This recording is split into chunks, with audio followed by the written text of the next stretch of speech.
It's Chippy from UMCportal.com, fresh back from CeBIT last week at Hanover. The sun did shine for us and we had a good week. Actually, a little bit surprising. I wasn't expecting too much to happen there, but we had a good set of news, got some inside information, did a lot of thinking, and had a good chance to go and see and think about what's coming next. Hall 9 is my recommendation if you're next year. The research hall, that is brilliant. There are no marketing people in there whatsoever, just doctors and professors and students and experts and experts and experts doing all sorts of crazy stuff. I guarantee if you go in there next year, you'll come out learning, knowing a whole lot more than you did. Anyway, that was CeBIT. The videos are up in the YouTube channel. There's stories up on UMPCportal.com and ultrabooknews.com. But tonight, we've got a live stream running. There's a camera running in the background there. But I'm going to unbox for you the Dell Venue 11 Pro Baytrail version. Thank you very much to Dell Germany for sending this over, because I got my first hands-on with this, not at CES like a lot of the bloggers did. I didn't get to CES. But at MWC last week. And, not reusable boxing? Maybe. Yeah, last week and the week before last, and I had a really good experience with it. This is the Baytrail version. Come on. Okay. Oh, what's that funny Dell packaging? Why do they do that? Made out of cardboard. Okay, it's eco-friendly. It does not look strange. So we've got the unit itself, and we've also got the power keyboard. Now this is $150 or euros. I think the price is the same in both. Of keyboard, which is focused on productivity. It gives you a battery inside, gives you some connectivity. I believe it gives you some connectivity, and it gives you a really, really nice keyboard. I'm going to open that in a minute, and great. It is the one I expected. That's what I was a little bit worried about. So the packaging on these Dell stuffs, like the Venue 8 Pro, which is just here. Actually, we'll maybe have a look at that in a minute. Quite basic. Excuse me. Let's I'm just going to get rid of that lower third. Actually, I've got a lower third running on the live station. Just let me get rid of that lower third so people can see what is going on. That's better for them. Good. Right then, here we go. Here's the box, and what's in the magic box? Whoa! Nearly dropped live on stage. The unit itself. So bear in mind, the Venue 11 Pro, when you buy it, you're buying the tablet only, right? You're not paying for the tablet and the keyboard. First thing I'm feeling is that's a little bit heavier than I thought it was going to be, but I think it's around 600 grams. We'll compare it to the Mix 210 I've got here and the W510 I've got here as well. By the way, there's a new Acer W5 coming soon. We got the tip-off on that at CeBIT last week, so there will be a new Acer W5 coming soon. Right, what else is in the box? We have a power plug, so for in the US, I guess that's a snap-off unit on the top. There you go. Oh, that's a nice one. It's a standard 3-pin plug, so you can actually put an extender in there. What a great idea. And then that just slots on there. Nice design, very light, compact. I like that. And then I'm really hoping for some cables.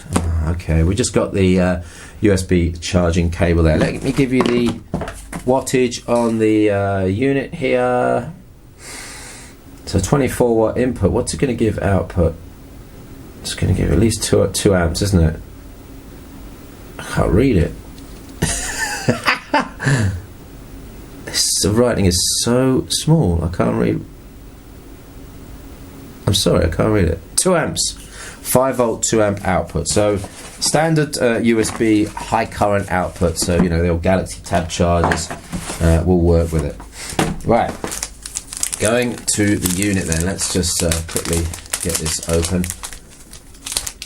I think I'm going to have to be a little bit careful here because I don't want to mess it up. And there we go. There's the back of it, and it's a rubberized back, and that is really, really nice. Do you see that little bit there? If I'm lucky, I'll be able to show you something that's really, really cool here.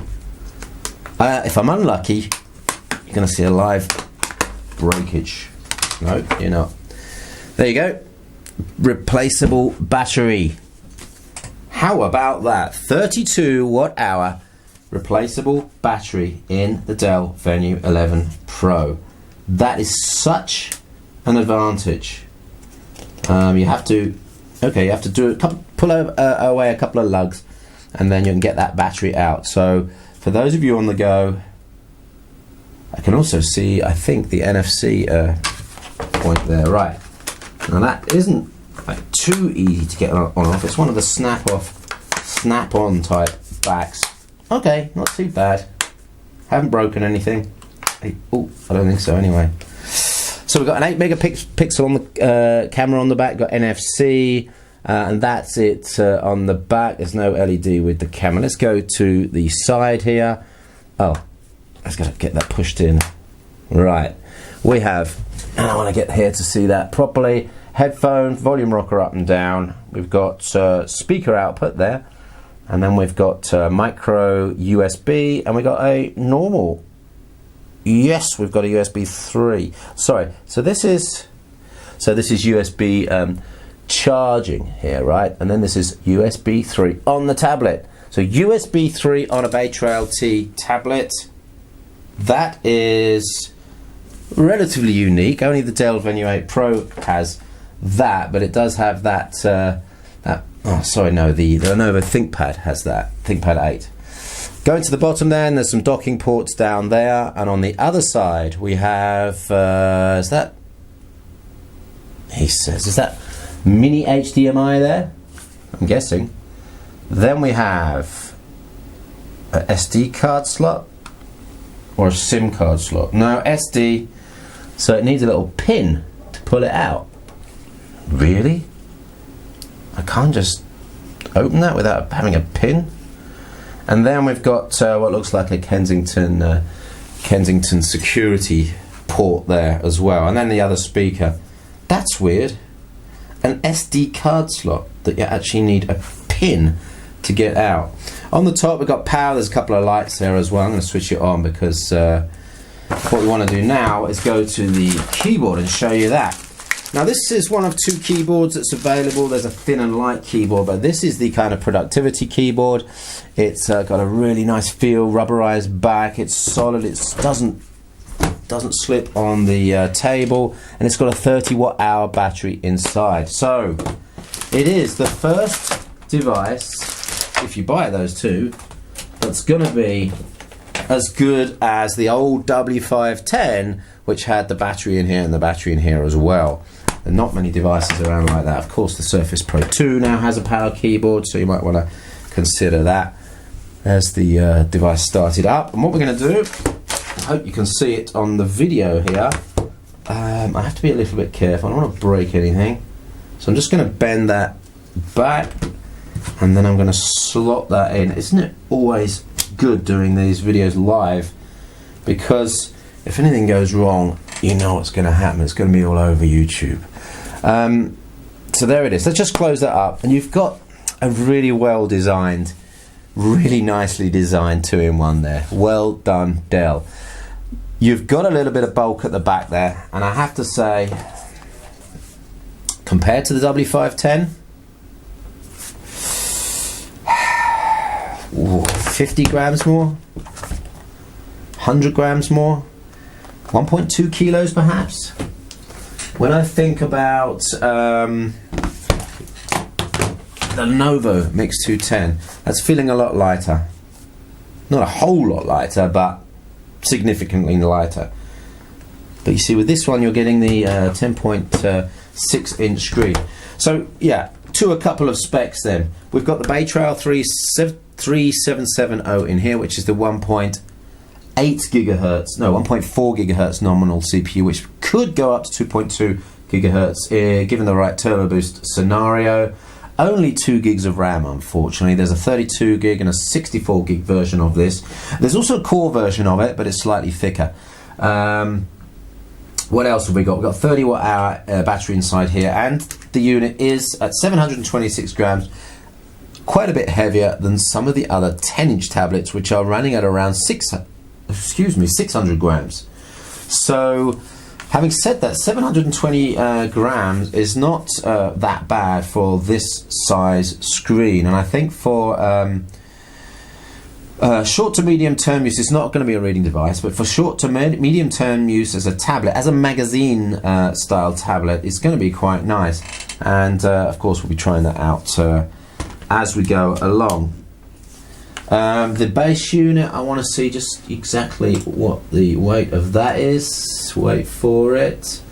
It doesn't say, I can't say. I've got a feeling it's about 500 grams, which will put it up to the 1.2 kilograms that I was guessing. It says micro HDMI on my specs. It looks like a mini HDMI to me.